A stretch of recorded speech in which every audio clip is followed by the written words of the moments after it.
Assalamualaikum warahmatullahi wabarakatuh. Good morning everyone. Kembali dengan saya Miss Ayin. Kita belajar grammar dengan mudah, gampang, dan menyenangkan. Oke, gimana kabar teman-teman? Semuanya sehat kan? Nah, mungkin kalau teman-teman udah ngikutin dari video awal, pertama kita sudah bahas kata, kita sudah bahas kalimat, dan hari ini saya akan menjelaskan tentang tenses. Apa itu tenses? Mungkin secara tidak langsung teman-teman pasti di sekolah sudah sering bertemu dengan yang namanya rumus-rumus tenses. Dan mungkin beberapa dari kalian masih ada yang bingung. So, hari ini misalnya akan menjelaskan tentang tenses secara garis besarnya atau secara generalnya sebelum masuk mendetail ke setiap rumusnya. Oke, sudah pada siap belajar kan? Oke. Tenses, apa itu tenses? Jadi tenses ini adalah perubahan kata kerja yang dipengaruhi oleh waktu dan sifat kejadian. Nah, yang perlu digarisbawahi kata kerja, waktu, dan sifat kejadian. Tiga ini perlu sangat kalian pahami untuk bisa memahami tenses secara keseluruhannya. So, kata kerja sendiri adalah dalam bahasa Inggris itu disebut verb. Sebenarnya sudah saya bahas di bagian penjelasan tentang materi part of speech. Cuman hari ini akan saya review sedikit. Oke, jadi verb itu memang terbagi menjadi dua jenis ya. Ada istilahnya ordinary verb atau kata kerja asli, dan auxiliary verb atau kata kerja bantu. Jadi kata kerja asli ini adalah kata kerja yang bentuknya itu seperti kegiatan. Habis itu dia memiliki perubahan verb 1, verb 2, verb 3, dan verb aim. Contohnya, di sini saya sudah kasih contoh, ada eat yang artinya makan. Eat verb 1, ate verb 2, eaten verb 3, dan eating verb ing-nya.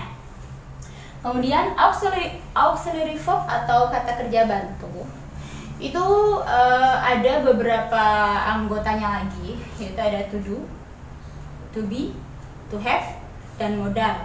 Dan setiap ini, 4 ini punya anggota masing-masing yang perlu kalian ingat-ingat. Oke, gampang kok ingat-ingatnya. To do itu anggotanya ada do, does, dan did. Kalau misalkan to be, itu ada is, are, was, were, be, been, being. Oke, and then to have itu ada have, has, dan had. Terus untuk modal, ini anggota juga banyak, akan saya sebutkan beberapa. Contohnya seperti will, should, atau can, must, may, need, used to, and etc. Dan lain-lain. Nanti kapan-kapan kita bahas secara mendetail tentang modal auxiliary ini ya. Oke, itu kata kerja. Setelah memahami kata kerja, kalian perlu paham pembagian waktunya itu ada apa aja sih. Nah, dalam bahasa Inggris itu ada 4. Itu adalah present yang dimana ya masa sekarang, kemudian past yaitu masa lalu, future masa depan, past future.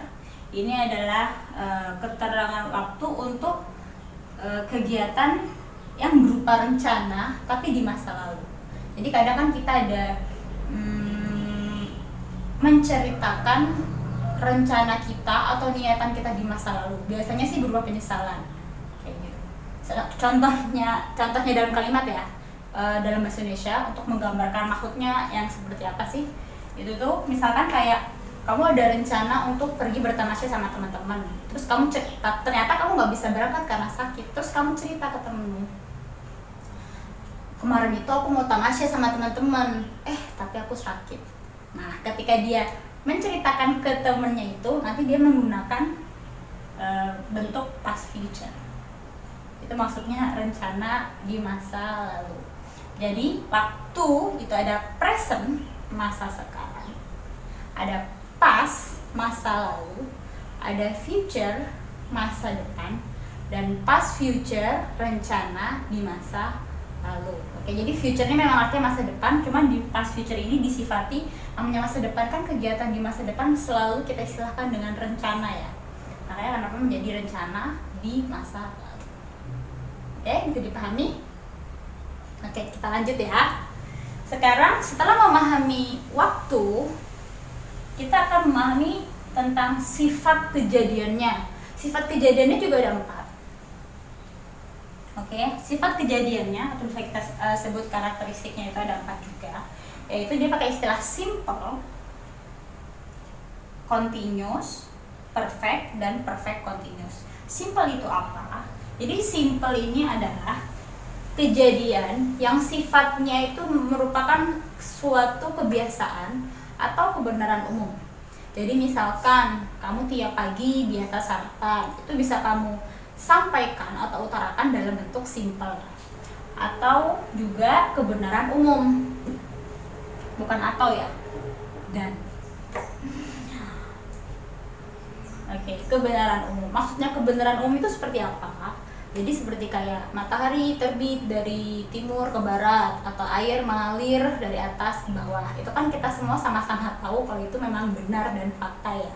Itu juga ketika kita akan mengungkapkan hal-hal yang tentang kebenaran umum, itu menggunakan bentuk simple.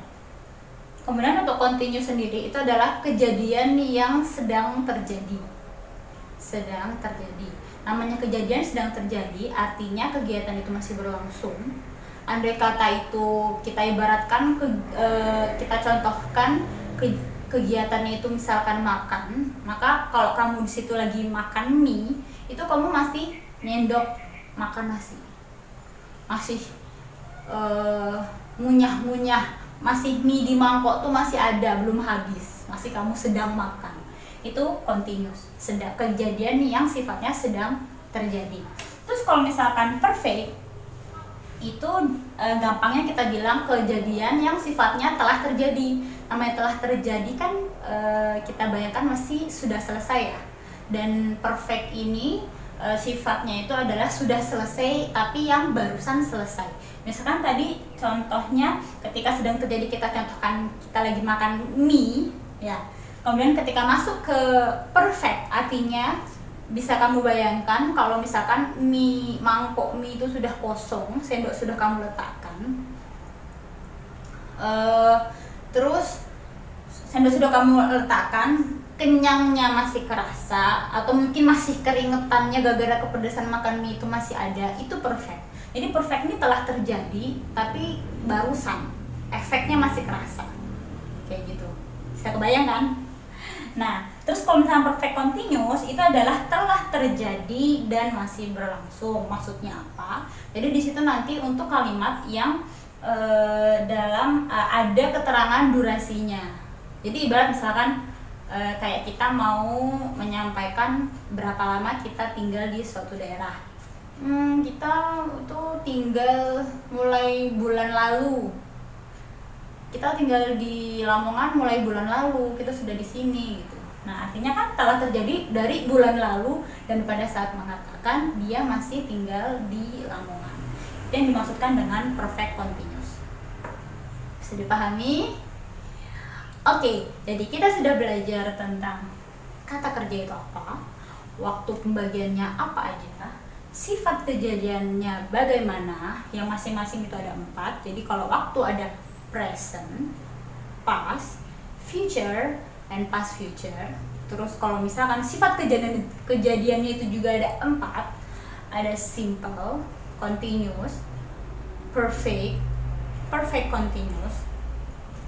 Nah, karena definisinya perubahan kata kerja yang dipengaruhi oleh waktu dan sifat kejadian, sehingga 4 waktu dan 4 sifat kejadian ini di-mix sehingga menghasilkanlah 16 rumusan tenses. Namanya apa aja? Sangat mudah banget ya. Contohnya kayak gini. Yang pertama, saya memang kalau misalnya untuk mengerjakan tenses menggunakan metode angka ya. Nanti lebih detailnya lagi akan saya jelaskan setelah ini. Oke, sekarang kita menemukan nama rumusannya dulu aja ya. Oke. Jadi tadi ada waktunya, ada simple, waktunya ada present, past, future, past future. Sifat kejadiannya ada simple, continuous, perfect, perfect continuous. Ketika dikombine akan menjadi 16 tenses. Jadi tenses number 1 yang pertama itu adalah simple present. Oke.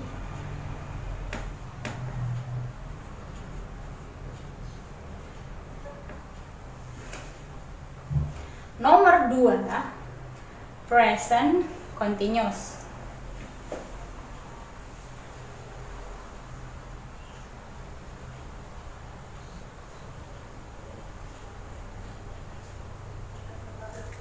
Nomor 3 present perfect.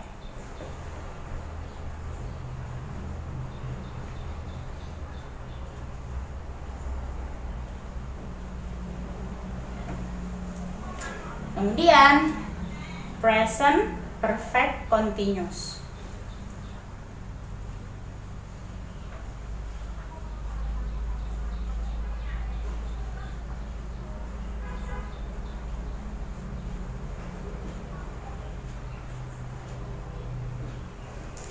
Oke, kalau kalian perhatikan polanya, untuk simple itu masih selalu di depan. Jadi untuk yang nomor 1 memang simple present. Untuk keselanjutannya, polanya itu diambil dari waktunya dulu ya. Present continuous, present perfect, present perfect continuous. Begitu juga selanjutnya. Ayo, kalian bisa lanjutkan? Ya, benar. Simple past. Ingat ya, kalau yang simple itu selalu di depan. Kalau selain yang simple itu karakternya ditaruh di belakang waktu. Artinya nomor 6 tensesnya adalah past continuous, 7 itu past perfect, 8 past perfect continuous. Oke, bisa melanjutkannya? Ya, sekarang teman-teman bisa tulis tabelnya di catatan masing-masing. Terus coba kalian simpulkan apa nama tensesnya dengan pola yang sudah saya contohkan. Oke? Saya tunggu dulu. Habis ini saya akan jelaskan mendetail secara garis besar tentang ke-16 rumus tenses. Oke. Silakan dikerjakan.